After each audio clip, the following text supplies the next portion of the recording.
पण काय बनवतेस? लिंबाचं लोणचं. वाव. त्यात आवळा पण घालायचा आहे आणि हळद पण. ओ एवढी हळद. म्हणजे चव येते छान. मस्त. तुला कट करून देऊ मी? चालेल.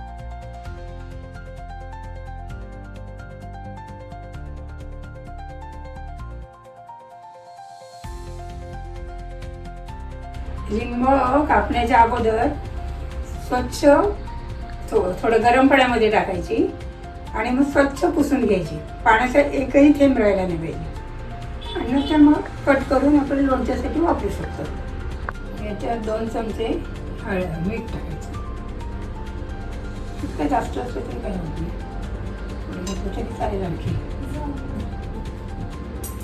थोडी हळद.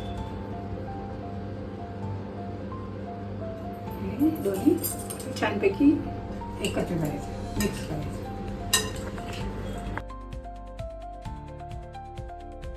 10 मिनिटं झाली. आता आपण मसाला टाकायचा.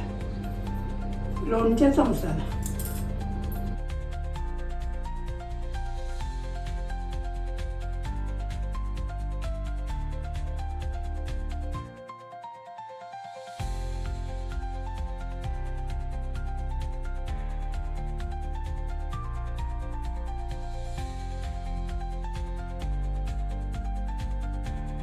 थोडं मीठ पेरायचं आणि थोडं दाबून घ्यायचं, म्हणजे खाली पोकळ नाही राहिलं पाहिजे.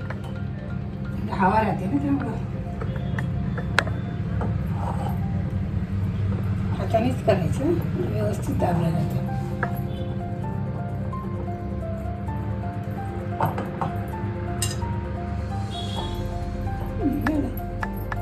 तर झाकण लावायचं आणि त्यात उद्या तेल टाकायचं, आज नाही.